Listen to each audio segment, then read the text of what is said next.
यजुष यानी गद्यात्मक भाग जिस वेद में हो वह यजुर्वेद है। यजुर्वेद यज्ञ प्रधान वेद है। यज्ञ का अर्थ यजुर्वेद में ही दिया गया है कि यज्ञो वै शुभ कर्म, सभी शुभ कर्म यज्ञ है। तो यज्ञ का व्यापक प्रसार है, जैसा कि पहले बताया गया है। हम देते हैं भोजन और हाथ भोजन देता है मुख को, तो वो एक प्रकार से यज्ञ हो रहा है। और मुख किसको पहुंचा देता है? जठराग्नि को, उदर को। उदर को जठराग्नि पचाती है, जठराग्नि अपने पास नहीं रखती, वो भी शरीर में बांट देती है शक्ति के रूप में, रक्त के रूप में। और अग्नि ही मेटाबॉलिज्म करती है, रस को रक्त, रक्त को मांस, मांस को मेद, मेद को अश्व, फिर उसके बाद अंत में इसके मेटाबॉलिज्म यानी चयापचय होता रहता है। तो ये भी यज्ञ है। यज्ञ सर्वत्र हो रहा है, पूरी सृष्टि यज्ञ कर रही है। तो इसलिए यज्ञ में जीवन होना चाहिए। यज्ञ का अर्थ हुआ प्रदान, समर्पण। और वो समर्पण कैसा होना चाहिए? अहंकार रहित होना चाहिए। तो यजुर्वेद बताता है कि तुम्हारा समर्पण अहंकार रहित हो और तुम्हारा समर्पण लोक के लिए हो। तुम यज्ञ करो। उस यज्ञ का मतलब ये नहीं कि केवल यज्ञ बस वही हवन तक ही सीमित है। यज्ञ तो एक उसका एक भाग है, क्योंकि जब आहुति दी जाती है, धूम उठता है औषधियों वाला, तो वो आकाश में जाता है, बादल बनाता है, वातावरण को स्वच्छ रखता है। आज पर्यावरण के प्रदूषण से पूरा विश्व कराह रहा है। तो आज तो लोग क्या करते हैं, आहूत डाल रहे हैं डीजल की और पेट्रोल की, और धुआं को फैला रहे हैं। उनकी यहाँ तो इसीलिए विपरीत कार्य कर रहे हैं प्रकृति के, वो प्रकृति को प्रदूषित कर रहे हैं। जो प्रकृति उनको जीवन दे रही है, जो देवता हैं, सूर्य के रूप में, चंद्र के रूप में, सविरण के रूप में, जल के रूप में उनको प्रदूषित कर रहा है, तो कितना बड़ा अधम कार्य कर रहा है। तो इस तरह से यजुर्वेद जो है प्रदान देते रहो, यज्ञ करते रहो, जीवन को यज्ञ में बना दो। तो यज्ञ क्या है? यज्ञ वही शुभ कर्म। जितने शुभ कर्म हैं वो सब यज्ञ हैं।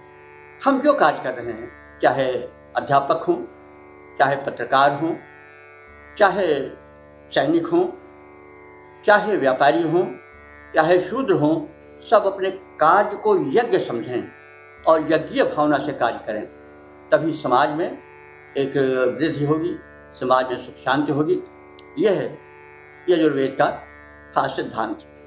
यजुर्वेद में जो है वो 1975 मंत्र हैं, उनको यजुष कहा जाता है। कुछ मंत्र पद्यमय हैं, पूर्व वेद आदि से लिए गए हैं, और इसमें 40 अध्याय है। इसका अंतिम अध्याय ईशावास्योपनिषद बना है। ये ज्ञान का यानी आध्यात्मिक ज्ञान का बोध कराता है, और यह बताता है कि 39 बार तुम संसार के लिए काम करो, उत्थान के लिए काम करो, उसको प्रदान करो, लेकिन एक अंश अपने लिए, अध्यात्म के लिए सौंपो। तो जो 40वां अध्याय है वो अध्यात्म परक है, उसमें परमात्मा का चिंतन किया गया है। और वो हो उपनिषद, वही जाकर के ईशावास्योपनिषद भी बन गया है। तो जो ये इसकी माध्यान्दिन और ये 2 शाखाएं हैं। एक शाखा माध्यान्दिन है, दूसरा शाखा कांडु है। तो माध्यान्दिन और कांडु 2 प्रमुख शाखाएं हैं। और इसका जो उपनिषद है, वो इसका जो ब्राह्मण ग्रंथ है वो शतपथ है। उपनिषद ईशोपनिषद और बृहदारण्यक इसके उपनिषद हैं। जैसा पहले बताया गया है कि ब्राह्मण में यज्ञीय विधान होता है, ब्राह्मण ग्रंथ में ये व्याख्या हुई वेदों की। तो जो ब्राह्मण में यज्ञीय विधान का होता है, फिर आरण्यक में जंगल में जाकर के तप से जो अनुभूति की जाती है उसका वर्णन होता है, और उपनिषद में उस ज्ञान का विस्तार होता है, शिष्य को ज्ञान दिया जाता है और शिष्य उस ज्ञान को फिर आगे विस्तृत करता है। तो ये इसके मतलब ब्राह्मण हो गए। अच्छा, इसका ब्राह्मण ग्रंथ जो है वो शतपथ है, ये बड़ा व्यापक है, इसमें 100 अध्याय हैं, इसलिए शतपथ कहा गया है। तो यजुर्वेद का जो ब्राह्मण ग्रंथ है शतपथ है। अच्छा, यजुर्वेद में दो भाग हो गए हैं, एक शुक्ल यजुर्वेद है, एक कृष्ण यजुर्वेद है। इसके विषय में बड़ी रोचक कथा है। वैशंपायन जी थे नहीं, उनको वेद व्यास जी ने सौंपा था भार यजुर्वेद के प्रचार को। तो जो वैशंपायन जी थे उनसे एक बार कोई हत्या हो गई, तो उन्होंने प्रायश्चित की बात सोची। तो अपने शिष्यों से कहा कि शिष्यों, हो गया हमसे हत्या का कार्य, तो इसका प्रायश्चित हो जाए। तो याज्ञवल्क्य उनके बड़े मेधावी शिष्य थे, वो उठ खड़े हुए, अरे गुरु जी आप दूसरों क्या कह रहे हो, ये सब तो हम अकेले कर लेंगे। तो उनकी यह गर्वों अच्छी नहीं लगी और उन्होंने कहा तुम तो बड़े घमंडी दिखाई पड़ रहे हो, विद्या का सबसे बड़ा दुर्ग घमंड है, गर्व है, तो हमारी विद्या के काबिल नहीं हो, हमारी विद्या उगल दो। तो कहा जाता है कि उन्होंने विद्या को उगल दिया और 33 वन के ऋषियों ने चुन लिया और वो कृष्ण यजुर्वेद बना। कृष्ण यजुर्वेद का प्रचार दक्षिण में है। सायण ने भी जो भाष्य लिखा है वो कृष्ण यजुर्वेद पर लिखा है, शुक्ल यजुर्वेद पर नहीं लिखा है। शुक्ल यजुर्वेद पर महीधर उवट ने लिखा है, जो कि कश्मीरी थे। तो इस तरह से ये कथा है। फिर शुक्ल यजुर्वेद कैसे बना? शुक्ल यजुर्वेद ब्रह्मा जी ने जब वेद की रचना हो गई, उसके संकलन हो गया, तो एक अंश उसका सूर्य को सौंप दिए थे। तो सूर्य की प्रार्थना से, तपस्या से याज्ञवल्क्य ने वो ज्ञान प्राप्त किया और वो मध्य दिन में प्राप्त किया, इसलिए वो माध्यान्ह शाखा कहलाई शुक्ल यजुर्वेद की। और आजकल जो शुक्ला ब्राह्मण हैं उनसे पूछो भैया शुक्ला काहे को तुम हो, क्या शुक्ल माने सफेद हो गए हो क्या? नहीं, वो शुक्ल है कि वो शुक्ल यजुर्वेद के विशेषज्ञ थे, इसलिए उनको शुक्ल कहा जाता है। तो शुक्ल यजुर्वेद जो है उसकी शाखा क्या है? माध्यान्ह। माध्यान्ह शाखा हम लोग उत्तर प्रदेश जाकर माध्यान्ह शाखा से ही संबंधित है और यजुर्वेद बड़ा महत्वपूर्ण वेद है, इसीलिए शुक्ल और मिश्र आदि ये सब अच्छे ब्राह्मण माने जाते हैं। तो वो शुक्ल यजुर्वेद के ज्ञाता होते हैं और कृष्ण यजुर्वेद दक्षिण भारत में है, शुक्ल यजुर्वेद उत्तर भारत में। तो इस तरह से शुक्ल और कृष्ण यजुर्वेद का विभाजन हुआ है। इसका जैसे बताया गया है कि ब्राह्मण शतपथ है और इसके उपनिषद ईशोपनिषद और बृहदारण्यकोपनिषद हैं। और शुक्ल यजुर्वेद में जीवन को एक संयमित बनाने की शिक्षाएं हैं।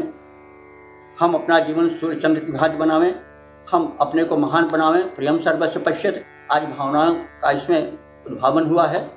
और इस प्रकार से जीवन को यज्ञ में बनाने का संदेश यजुर्वेद देता है। इसके यजुर्वेद में गायत्री मंत्र इसी का है यजुर्वेद का। तो ये विश्वामित्र इसके ऋषि हैं, तो गायत्री मंत्र वेद में बहुत प्रसिद्ध है, इसको बड़ा सिद्ध मंत्र माना गया है, इससे सभी कार्य हैं और यह यजुर्वेद में पाया जाता है। ओम भूर्भुवः स्वः तत्सवितुर्वरेण्यं भर्गो देवस्य धीमहि धियो यो नः प्रचोदयात्। इसमें सविता की प्रार्थना है। सविता कौन है? सूर्य का ही एक रूप सविता है, जो प्रभात कालीन बेला होती है, जबकि सूर्य का लाल लाल गोला आकाश में आता है, उसके थोड़े का पहले का स्वरूप सविता का स्वरूप है। तब अंधकार छट गया होता है। उस समय ऑक्सीजन बड़ी स्वच्छ होती है, उस समय वायुमंडल बड़ा स्वास्थ्य होता है, उसमें प्राणवायु का आधिक्य होता है, प्राण तत्व विशिष्ट होता है, इसलिए वो ब्रह्मवेला कही जाती है। और तो जो ये गायत्री मंत्र है वो यजुर्वेद का मंत्र है। इसके विश्वामित्र जो है इस मंत्र के दृष्टा हैं और उसमें सूर्य जो परमात्मा का एक तेजस्वी रूप है, उससे प्रार्थना की गई है कि हमारे तत्सवितुर्वरेण्यं, वो सवितु माने सविता देवता जो कि वरेण्य हैं, वरेण्य माने स्वीकार करने योग्य हैं, वंदनीय हैं, अभिनंदनीय हैं, वो भर्गो, वो मतलब हमारे पापों को भूज दें, भून डालें। और क्या करें? धीमहि धियो यो नः प्रचोदयात्, हमारे बुद्धि को कल्याण के पथ पर लादें, हमारे पापों को भून डालें और हमारी बुद्धि में कल्याण भावना भरें। तो इस प्रकार से गायत्री का प्रसिद्ध मंत्र यजुर्वेद का है। और यजुर्वेद में पुरुष सूक्त भी है।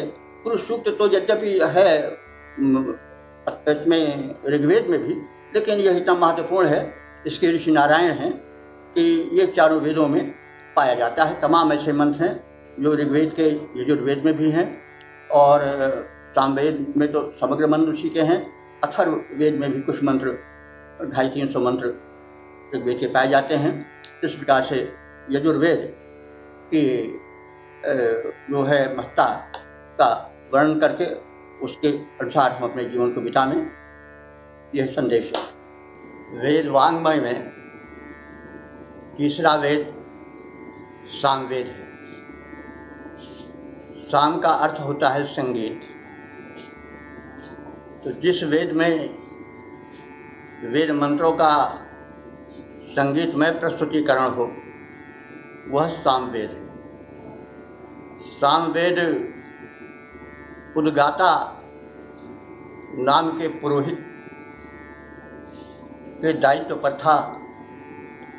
समागत दिव्य शक्तियों को यजुर्वेद के मंत्रों के द्वारा आहुति प्रदान किए जाने के पश्चात कहा जा सकता है कि सामवेद के संगीत में मंत्रों द्वारा उसका स्वागत होता था। संगीत में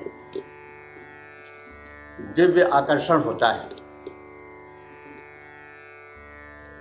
आज प्रयोग करके देखा गया है कि संगीत के माध्यम से वृक्ष और वनस्पतियों में अधिक वृद्धि देखी गई। गाय आदि पशुओं में संगीत की स्वरलहरी द्वारा दुग्ध संवर्धन किया गया, वे अधिक दुग्ध देने लगे। तो संगीत की महत्ता स्वयं सिद्ध है और इसी कारण भगवान कृष्ण जी ने गीता में कहा है कि वेदेषु सामवेदोहम्। अपनी विभूतियों का वर्णन करने के पश्चात उन्होंने कहा कि वेदों में मैं सामवेद हूं, मतलब सामवेद की अधिक महिमा है। तभी उन्होंने स्वयं को सामवेद घोषित किया। तो अब साम जो है, संगीत जो है, उसके जो षड स्वर है, आजकल जो एक या सप्तम स्वर कहा जाता है, इसमें सारे गामा पा धा नी सी आता है, वो सब सामवेद की ही देन है। और सामवेद को गंधर्व वेद भी इसीलिए कहा जाता है। गंधर्व गायन निपुण होते थे तो ये गंधर्व वेद भी कहा जाता है। अब प्रश्न ये होता है कि सामवेद के क्या मंत्र अलग से हैं? ऐसी बात नहीं है। ऋग्वेद के ही मंत्र विशेष रूप से सामवेद में है।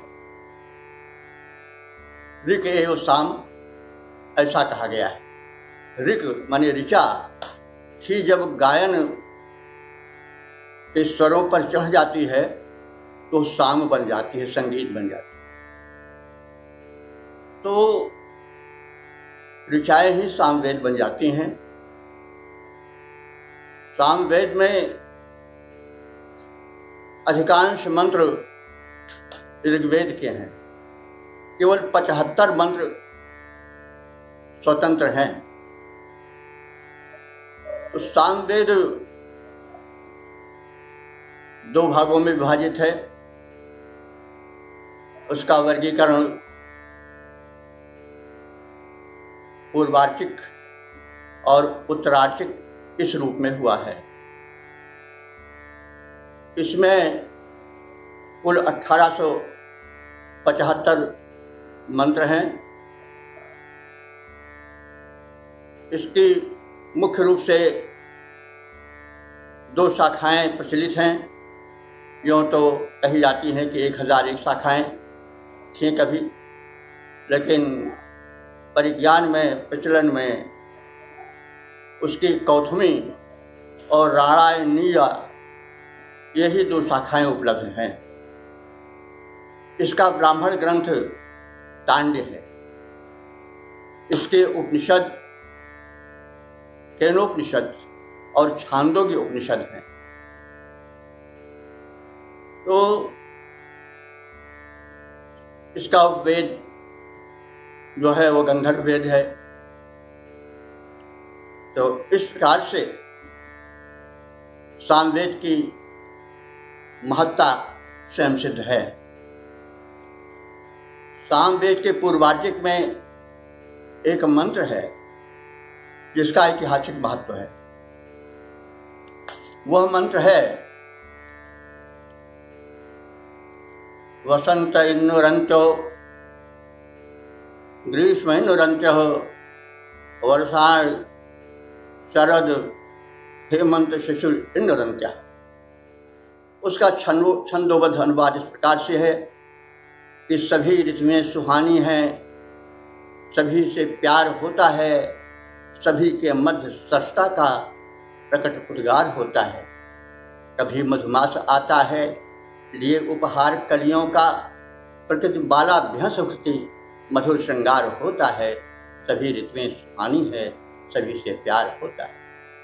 कभी पावस उमड़ पड़ता घुमड़ पड़ते गगन में घन, चंचला की चमक से भर गया संसार होता है।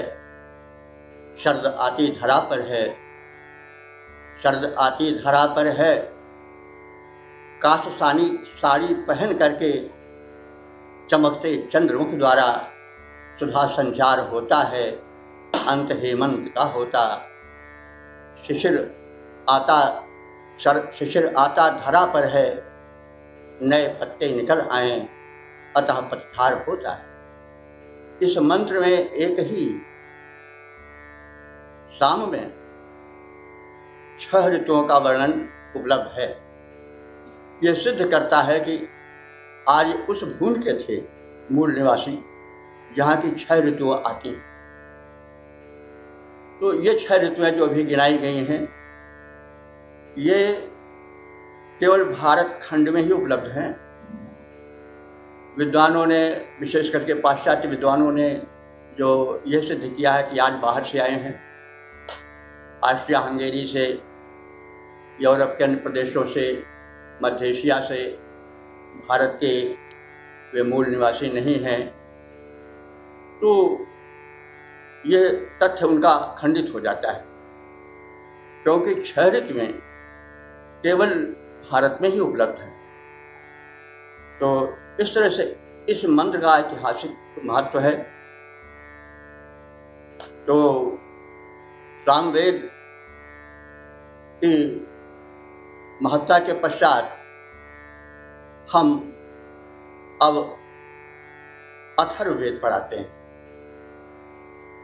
अथर्ववेद अथर्वांग ऋषि के द्वारा विशेष सम्मानित है, उनका विशेष योगदान है। अथर्वा या अथर्वण कहते हैं जो कंपित न हो।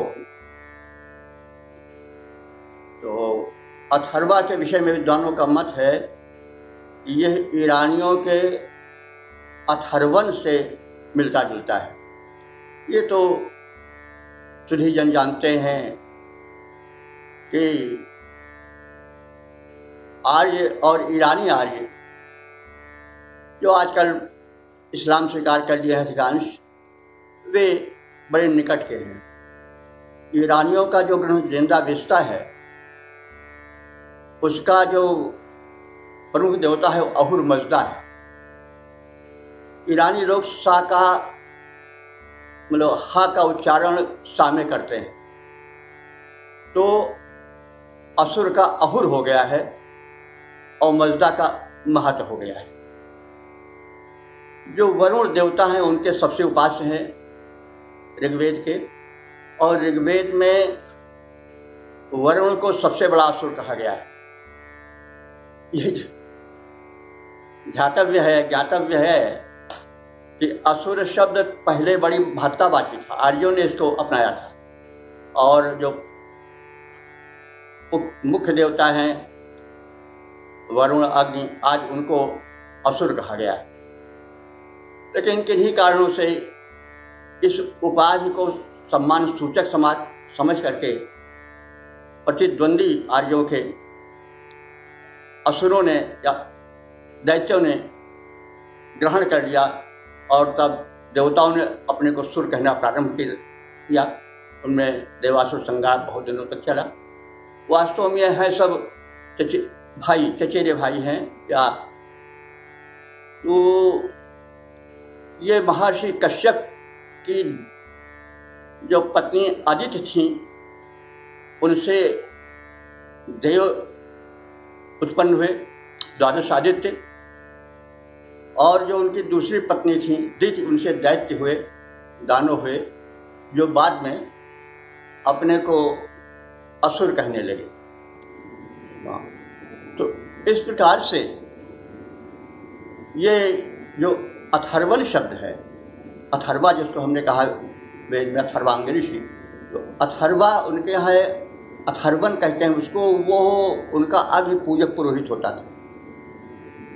तो जो अथर्ववेद है उसमें लौकिक विषयों का विशेष समावेश है, उसमें यज्ञ की अधिक प्राधान्यता नहीं है औषध विषय में, और भूत प्रेत टोना टटका और लौकिक विषयों का समावेश उसमें है। और ब्रह्मा इसका पुरोहित होता था। ब्रह्मा को जैसा हमने पहले बताया है, वो ब्रह्मा नहीं बल्कि जो वेद का मतलब वेद मंत्रों का जो उच्चारण होता था और जो आहुतियाँ डाली जाती थी, तो उसमें कोई विघ्न बाधा ना आवे और सब कार्य शुद्ध रूप से चले, इसलिए ब्रह्मा एक निरीक्षक के रूप में, यज्ञ के सुपरवाइजर के रूप में रखा जाता था, उसका बड़ा महत्व था। तो अथर्ववेद की महत्ता इसी से सिद्ध होती है कि उसका जो पूर्ण ज्ञाता होता था वही ब्रह्मा बनता था। ब्रह्मा का यज्ञ में आज भी स्थान होता है, तो इसीलिए इसको ब्रह्मवेद भी कहा जाता है। तो इस ब्रह्मवेद का बड़ा महत्व है। इसमें इसकी जो मुख्य शाखा है वो शौनक शाखा है। इसका जो ब्राह्मण ग्रंथ है वह गोपथ है। इसके उपनिषद जो हैं वो मांडुक्य उपनिषद और आदि इस तरह से प्रसिद्ध हैं। तो इस यह अथर्ववेद जो है वह 20 कांडों में विभक्त है। इसमें 759 सूक्त हैं और 6000 मंत्र हैं। जैसा पहले कहा जा चुका है कि यह वेद लौकिक व्यवहार को लेकर के विशेष रूप से प्रसिद्ध है। इसमें भेषज अर्थात आयुर्वेद के सिद्धांत भरे पड़े हैं। 100 प्रकार के वात पित्त कफ से उत्पन्न होने वाले रोगों का वर्णन है। इनमें उन कृमियों का भी वर्णन है जो रोग फैलाते हैं, और साथ ही साथ इसमें औषधियों का भी विवरण है, जड़ी बूटियों का भी विवरण है, टोने टटके अभिचार का भी वर्णन है। इसमें राष्ट्र कैसा हो, समाज कैसा हो, परिवार कैसा हो, इसका वर्णन है। यानी लोक पर यह अधिक आधारित है। परिवार के विषय में एक मंत्र है जो कि एक आदर्श परिवार की रूपरेखा खींचता है। वह मंत्र है अनुव्रतः पितुः पुत्रः माता भूत सन्मना जाया पत्ते मधुवती वाचां वदत् शान्तिवां माँ भ्राता भ्रातरम दुक्षण माँ ससार मुंसुथा सम्यं च शब्दो भूत्वा वाचम वदत् भद्र। उसका हिंदी छंदोबद्ध अनुवाद इस प्रकार से है। हो मेल जोल ऐसा घर बार में हमारे, परिवार में बरसती जाएं विपुल बहारें, अनुकूल निज पिता के आचार्य पुत्र के हों, आशीष निज जनन के शीश पर ही धारें, पत्नी मधुर वचन से पति को प्रसन्न रखें, झड़ती रहें सदा ही सुख शांति की बहारें, विद्वेष की दरारें बहनों में पड़ सके ना, भाई कभी न भाई को द्वेष से निहारें, हो एक मत कुटुंबी मंगल वचन कहेंगे। आत्मीय बन परस्पर जीवन सुखी गुजारें, हो मेल जोल ऐसा परिवार में हमारे परिवार में बरसती रहें सुख शांति की बहार। इसी प्रकार से एक भूमि सूक्त है अथर्ववेद में, उसमें राष्ट्रीयता कूट कूट कर भरी हुई लगभग 64 मंत्र हैं उसमें भूमि सूक्त में, और राष्ट्र के स्वरूप का उसमें सुंदर चित्रण किया गया है। माता भूमि पुत्रो हम पृथिव्याः, ये उसी का मंत्र है, यानी पृथ्वी हमारी माता है और हम सब उसके पुत्र। तो विश्व बंधुत्व की भावना है, झलक रही है, चाहे भारत का हो, चीन का हो, जापान का हो, ऑस्ट्रेलिया का हो, यूरोप का हो, अमेरिका का हो, किसी भी देश का हो, सबकी आधारदात्री पृथ्वी है और वो सबकी माता है। वो माता किसी एक की नहीं है, पूरे भूमंडल की माता है। तो हम सब मनुष्य परस्पर भाई भाई हैं और अपने को व्यर्थ ही भिन्न भिन्न राष्ट्र और जाति कहकर बांट करके परस्पर देश भावना से संघर्ष करके रक्त बहाते हैं और धरती को नरक बना देते हैं। तो अथर्ववेद संदेश देता है, भैया तुम भाई हो, क्यों लड़ रहे हो? तुम्हारी माता पृथ्वी है, अपने माता के दिल को क्यों दुखा रहे? यह उचित नहीं है। तो राष्ट्रीयता से भरे हुए मंत्र वसुधैव कुटुंबकम का संदेश अथर्ववेद में बड़े स्पष्ट रूप में देते हैं।